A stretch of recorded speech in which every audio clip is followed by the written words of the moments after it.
रेतीघाटांवरील बिना रॉयल्टी वाहतूक बंद करण्यासाठी दिलेल्या निवेदनाचा गैरअर्थ काढत आपली बदनामी करण्यात आली, असा आरोप प्रफुल्ल बारई यांनी केला. सचिन भोपले यांनी पत्रकार परिषदेत आपल्यावर खोटे आरोप केल्याचे त्यांनी स्पष्ट केले. अमरावती शहर व ग्रामीण भागात बिना रॉयल्टी रेतीगाड्यांच्या एंट्रीचे पैसे सचिन भोपले गोळा करत असल्याचा गंभीर दावा बारई यांनी केला असून याबाबत ऑडिओ रेकॉर्डिंग आपल्याकडे असल्याचे सांगितले. या प्रकरणी सत्य बाहेर आणण्यासाठी पालकमंत्री चंद्रशेखर बावनकुळे व गृहमंत्री देवेंद्र फडणवीस यांच्याकडे तक्रार करून सचिन भोपले व एलसीबी ग्रामीण अधिकारी शकील यांची ईडी चौकशी करण्याची मागणी करण्यात येणार असल्याचे त्यांनी सांगितले. आणि 24/1/2026 माननीय बावनकुळे साहेबांचा जनता दरबार होता.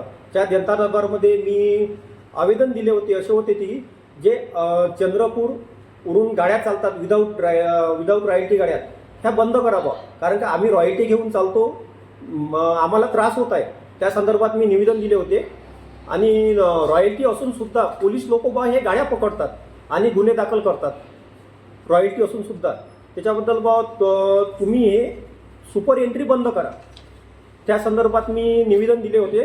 तर तात्काळ मग बावनकुळे साहेबांनी SP ला बोलून सुपर एंट्री हे बंद केली होती. तेव्हा नंतर मग बंद केल्यानंतर 5/2/2026 सचिन भोपले यांनी बावनकुळे साहेबांना निवेदन दिले का MP वरून 450 गाड्या चालतात आणि प्रफुल्ल बारईचे बावनकुळे साहेबांचा संबंध आहे आणि हे बदली करतात, अधिकाऱ्यांची बदली करतात, मी पैसे घेतो असं काहीच नाही आहे. सचिन भोपले हा पोलीस अधिकाऱ्यांच्या सुपर एंट्र्या जमा करतात. ह्या सुपर एंट्र्या तात्काळ बंद करण्यात याव्या ही माझी विनंती आहे.